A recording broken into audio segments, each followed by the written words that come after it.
today I'm going to talk to you about the dichotomy of men and how so commonly we get stuck in that bitterness, right? We want to give the world a taste of their own medicine, right? How many guys have done that before? Raise your hand. You know, someone, yeah, right? You know, men are really good at something. We're good at many things, but this is one we're really good at. If you hurt me, I'm gonna hurt you more. It's like we combat pain with pain, friction with friction. I feel it's all wrong. I'll share 3 hard truths for you that we need to move towards acceptance in order to shift from bitter to better. The bitter man is the one that says, man, I wanna sleep with all the women. I wanna do this, I wanna scratch that itch, I wanna wet my beak. Right? We've all been there and I don't judge you. However, when we move to better, we have something that's in covenant. We have something we keep sacred. We have something that we stand for. Guys, I'm gonna share with you hard truth number 1. Everything you're going to care about is going to be challenging. Get used to the growing pains in life. Because that's what they are. They're growing pains, right? I look back 4 years ago, 5 years ago, and I'll tell you, the hard then is still comparative to the hard now, but that's the thing, is there's always going to be a level of hard, so choose your hard, guys. Everything you're going to care about is going to have a level of difficulty. Get used to it and choose the path of being better instead of bitter. Have you guys ever met those older bitter men, right? The guys that are like, man, my wife does this, my wife does this. Man, I had a guy once blame CrossFit. Love that guy.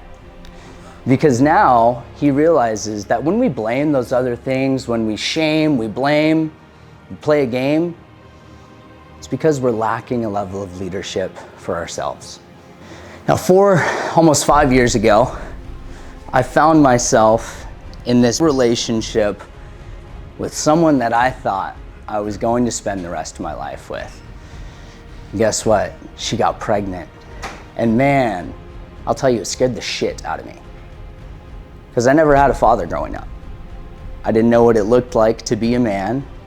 So of course, growing up, I did all the things. I was like, I'm gonna be tough. So I did Muay Thai, Jiu-Jitsu, all the shit. I thought, man, if I can fight another man, and if I can have sex with women, I'm a man, right? How many guys have been there? Yeah, we go through the rigmarole. But 4 or 5 years ago, I met this woman. She got pregnant, and I didn't know what to do with that information, and I ran away. I ran away from the problems instead of leaning in. I didn't have a grid on what it meant to actually do the work. I told myself, man, this is challenging. And guess what? I spiraled into some negative habits to run away. Any guy in here ever struggled with that? Whether it's alcoholism, addiction to other things. And I had this polarizing thought of life isn't gonna get better until I choose for it to get better. And that was when the tipping point started for me. But at this point, so much pain had happened and I had caused so much pain that I felt like I was backtracking. My present day self was fighting the battles of my past self. How many guys relate to that? Do you feel like the man you are today is fighting battles against your past self? Do you guys know the difference between joy and happiness? Do you? Yeah, happiness, in my belief, happiness is result reliant. I'll be happy when I have this money. I'll be happy when I have this car, I have this house, I have this woman, I have this fucking thing. So much that we get that thing, and then what happens? You get the new car and you're like, oh, it's sick, and then 6 months down the line, you're like, I want a new car. I've been there, right?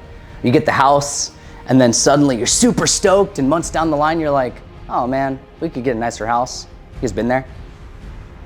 Yeah, it's like this paradox of we're happy when we have X, but joy is a state.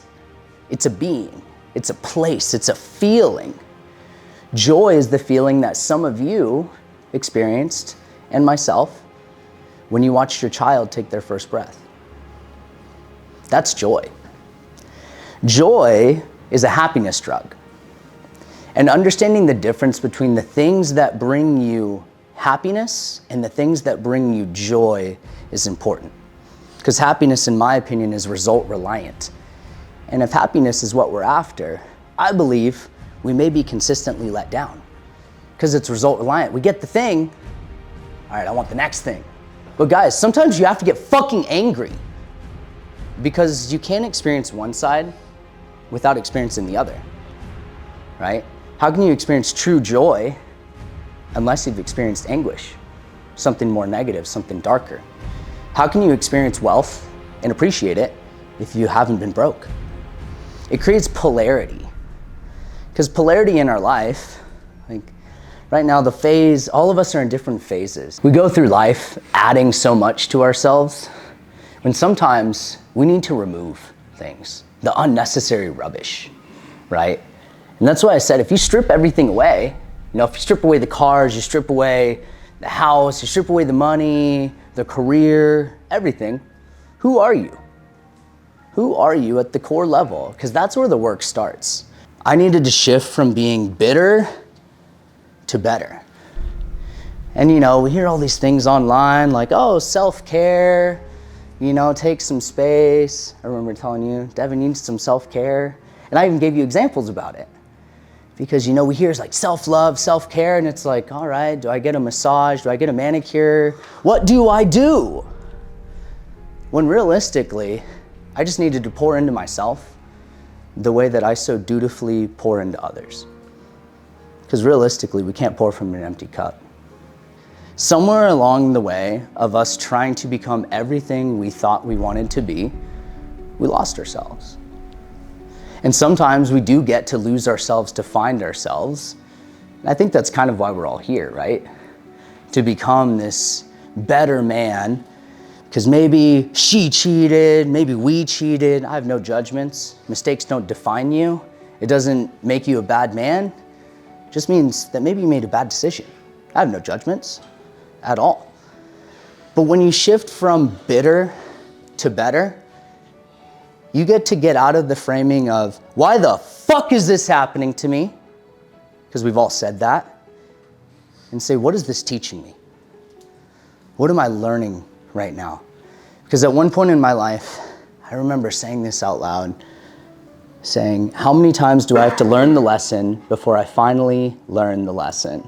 And I answered it for myself, and I was like, motherfucker, when you learn the fucking lesson, that's when you learn the lesson.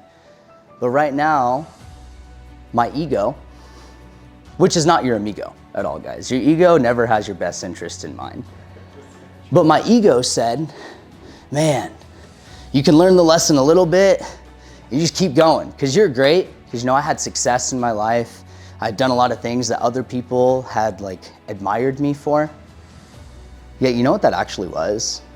My external approach of trying to find success was for one thing. I wanted my parents to notice me. I wanted my dad to say he was proud. I wanted my mom to notice me so much that everything I did was to serve them and not me. And that's not fair to myself. And I started to realize that I actually wasn't experiencing joy then. I was experiencing a level of happiness, but it was result reliant. I'll be happy when I hit this. I'll be happy when I do this. It was numb.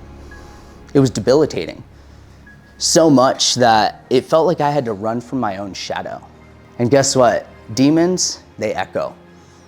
They'll follow you into the dark. I used to want to metaphorically escape to a forest and build a home with a porch and lock the door on the porch in hopes that my demons would not follow me to the nowhere that I am. And guys, silence can be deafening, but like I said, demons, they echo. They'll follow you until you do the work. But when we're bitter, man, we just want to have more bitterness. Have you ever recognized that? The phrase is misery loves company. None of us are here to accompany you in your misery, but we are here to call you out, to call you forward. Because when you're surrounded by better men, you become a better man. When you're in the battlefield, you might put down your sword, but you never take down your shield. That's a metaphor for how some of you may be living your life right now. You may be in the battlefield and you may be tired of fighting, but don't take down the shield. Because the moment you do, what happens? You get fucking pierced by an arrow. It's not a good feeling. So for some of you, that may be a metaphor for what you're experiencing in your life. I'm gonna parlay to number 2, the second hard truth. The dialogue that enabled a high-value man to respect you is not the same dialogue that will enable a high-value woman to respect and appreciate you. You have to learn to speak her language. You know, we can't just grunt, hit our chest, I am man, right? We have to communicate. We have to use things like I feel statements. We have to have a cadence, a level of empathy. Do you guys know the difference between empathy and sympathy? Sympathy says, I'm in this with you. Let's experience the pain. Empathy says, I can imagine how that feels and I can relate to how that feels, but I'm not here to experience the pain with you. So understand this much, guys. Your partner, and the same thing can be said for you, can only meet you as deeply as they've met themselves. And the same thing can be said for you towards them. Life is hard, and you guys can write this down. Life is hard, but you are strong. But I had to shift out of the bitter and move towards better. Because if I'm a bitter man, I am no better than anyone else that has made a mistake. And I'm not better nor worse, but I am me. And I know that for myself, one of my values is I want to constantly be better because my son and my daughter deserve that. And number 3, and this story polarizes this perfectly. There are hidden transactions in every decision that you make.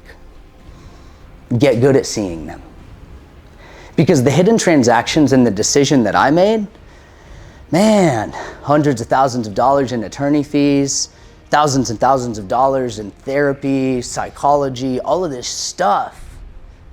And if I could go back, I can't tell you if I would do it differently, because I'm a firm believer that where I am at now is exactly where I'm meant to be, right on time. I'm not too far ahead. I'm not behind. I'm where I'm meant to be when I am meant to be there. And those are 3 hard truths that we get to accept as men in order to move from bitter to better. Because to polarize this, when we move from bitter to better, instead of why me, why God, why Allah, why faith, why source, why me, why Devin, why me? What is this teaching me? What is it teaching me?